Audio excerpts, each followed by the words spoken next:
What's good, guys? Today I want to talk about the cusp, really, of day trading, that like final 1 to 2 month stage where you're profitable and bounce out of your daytime job into full-time trading. I have been a full-time trader, full-time, quote unquote. I wasn't paying rent at that time. I was still living in my parents' house. Now I pay my own rent. I pay for all my bills. I've got a car payment, credit cards, fucking student loans, the whole shebang. And over the course of this last year, it was an interesting transitionary period because I started trading 3 years ago in 2022. It was right before the whole crypto market crashed. I started trading the month before that happened, when Bitcoin crashed from 69K to 18K. So I started trading, thinking the market was bullish, obviously. So I had a rude awakening in the beginning for like the first month, and then I turned like $1,000 into like 20K, and in like 2 months, and I thought I was Jesus. So I was pretty much hooked after that, and here I am 3 years later,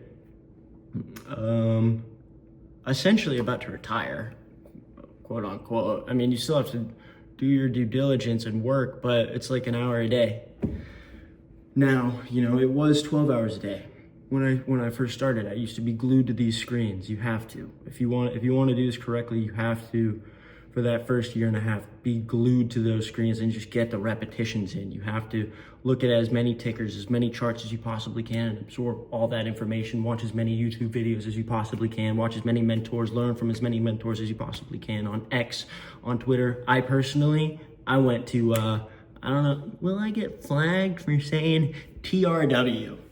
TRW, that's where I went to learn. And then I was there for about a year, and then I went to trade by myself, because that's what you have to do. If you're gonna start with a team, you eventually have to graduate out of that team to form your own mold, right? As with any business, as with anything, really. But those are a great group of guys, for sure. Now, I'm pretty much solo. I am totally solo. I don't talk to anybody. I don't have Twitter. I deleted Twitter because I thought they were like, I don't like the AI thing. Kind of like tracks everything. I don't like how they listen to you. And then I deleted Instagram. It's noise. I'll download Instagram Reels if I'm like, I basically use it as Netflix now. But all of that is just noise. If you want to get into trading it consumes your life. Your friends will call you crazy. Even today, I have friends who aren't in the trading space, who don't understand what I do, who care about me. Like, you will have friends genuinely plead out to you that what they think you're doing is nuts. And it's not because they think you're dumb. It's because what they were told in school is that it's not possible. You know, if you think back to high school and what you were taught about day trading, you know, you get taught the random walk theory. The market's not predictable. That there's these all-knowing, godlike fucking algorithms that control the markets. And just nonsense that these 35K a year teachers spew out to every student in America for some reason. I didn't listen to it though. Probably because Bitcoin came out around the same time.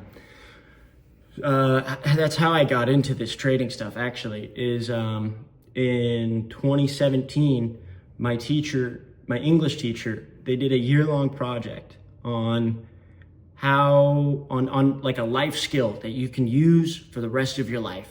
And a ton of people got like scuba diving licenses, like a CPR license, some whatever.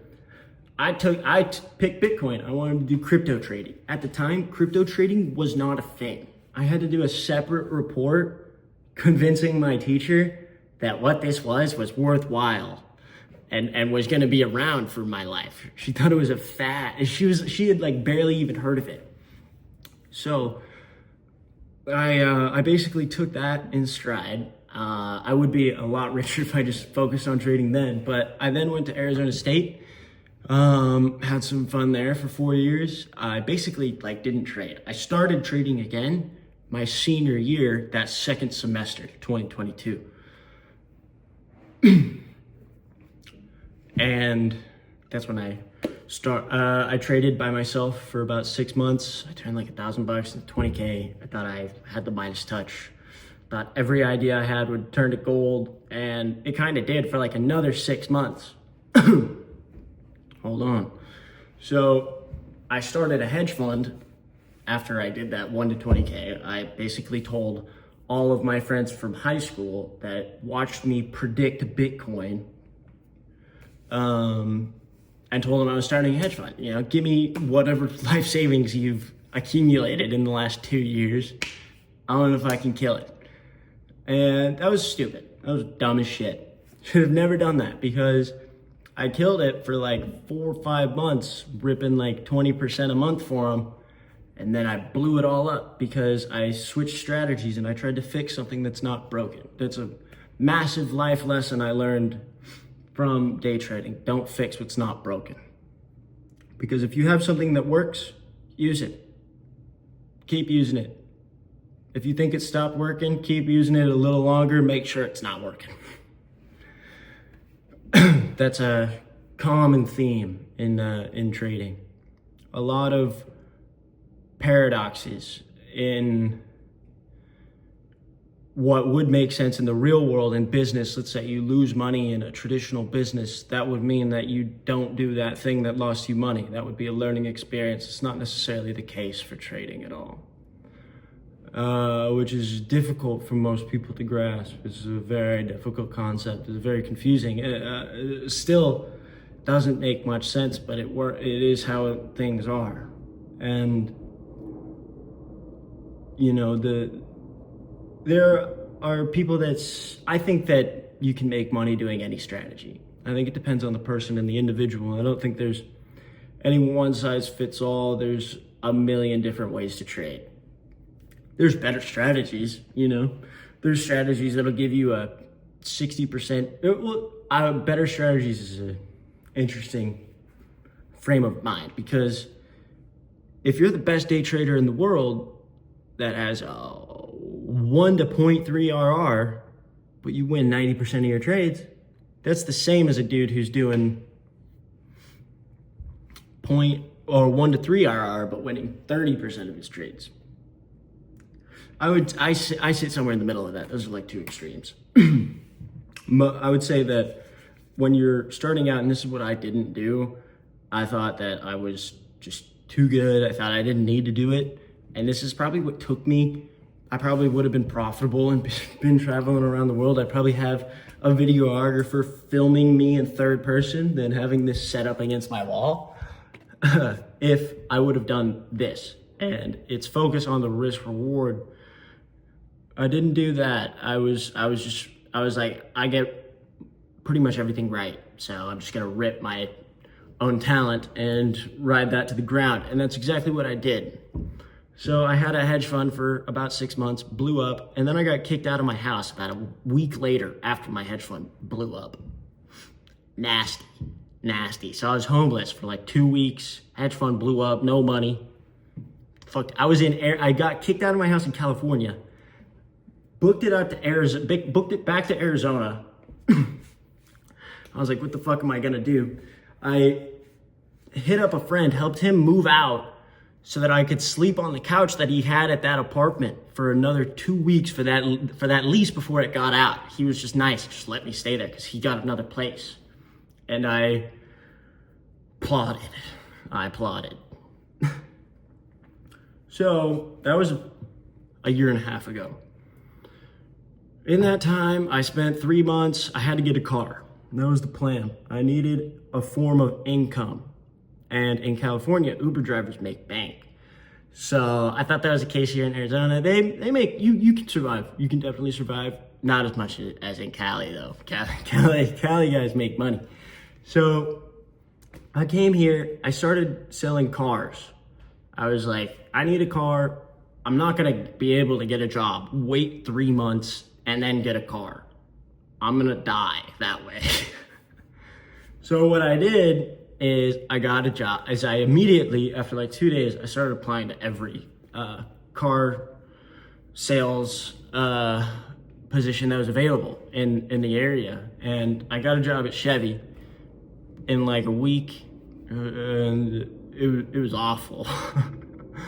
Those car sales jobs are no joke. You gotta sit there, you gotta sit in those grueling DMV-esque offices for 12 hours a day, pretty much 7 days a week for 3 weeks at a time before they give you like a 4 days off. And there's like a heavy skew to the amount of time you've been there to how many sales that the administrators give you. I got a very lucky opportunity though. While I was working at that Chevy dealership, I got poached. I was filling up my gas after work, and I ran into this guy who had this decked out McLaren. No, it was decked out. It was a brand new 2022 Maserati. S222, something like that. I haven't sold cars in like a year, so I used to know all these names. But he was the only guy in that gas station. So I walked in there, I was like, yo man, what's that car out there you got? That thing's crazy. I'm out here selling Chevys. I wish I could be selling those things. And I don't know, I guess he liked my smile or something, because he told me to come into the office the next day. And I did, and it was this beautiful building full of Lambos, and Bentleys, and Rolls Royces, and it was sick. That was a dope job. So I worked there for 3 months, and I was able to get a car from them. Those guys hooked me the fuck up. So that was November of last year. What happened next is I now had a stable source of income. I could do Uber. And now I could go back to trading. I knew that I had to fix my risk management and my psychology because I had just blown up a hedge fund. So for like 6 months, I was pretty scared. I didn't really want to put on size. I didn't want to trade crypto at all.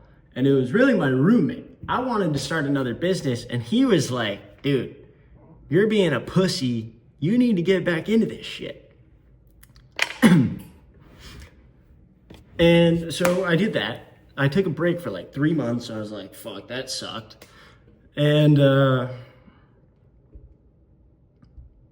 I started grinding. So I went on Top Step, and I basically just spent $1,000 on challenges. I was just using it as like practice.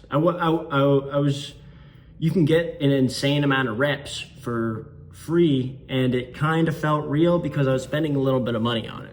Paper trading, I don't think paper trading works at all. Paper trading is fake. There's real emotion when you're betting money that you worked for. And there's zero emotion if you're betting paper. So that's what I did. And I pretty much didn't trade real money till May of 2024 again. So I basically took, whatever. So I basically took like 6 months where I was just trying to master my craft.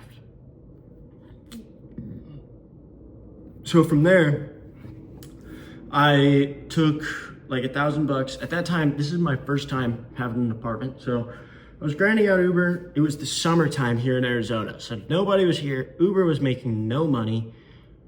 Trading sucked because I wasn't making money from that. I was trading well, but I was basically paper trading. So I wasn't making any money from that. And I was doing all of that, doing good work on paper. You know, I knew what I was doing. My roommates, they're kind of like, what the fuck is going on here? What is he planning? What is he doing? They didn't understand what I was doing. I tried to explain it. They're not traders. They didn't really get what I was doing. So from that May to August period, or from May to August of 2024, I discovered options. I never really played with options. I knew they existed, and like I had a lot of friends suggest it, but I had always thought crypto was the way. And I got nothing against crypto. I still love it. But I like the hours. I don't like trading on the weekends. Weekends are lame. I like the 9 to 5. 9 to 5 is chill, super chill. So I fell in love with that system every day. It allowed me to create a routine. So I was grinding out Uber 2 hour from 4 a.m. to 7 a.m., come home, check pre-market for that 30 minutes before the market opens, and then I would trade from 7:30 to market close, and then I'd go out and drive again till like 8.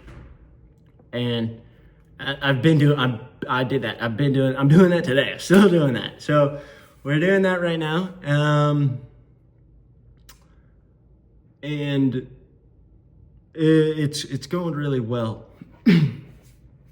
Right now,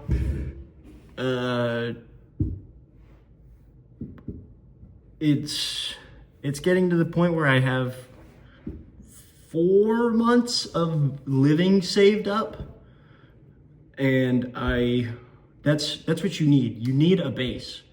So you need a trading account and savings so that you can build your trading account and live off your savings long enough so that your trading account will basically stagnate it. So as your savings go down, your trading account goes up, and then it doesn't matter. Now you can continue to grind for 4 years, but I'm not fucking doing that shit. I'm fucking done with this Uber stuff. Stuff sucks.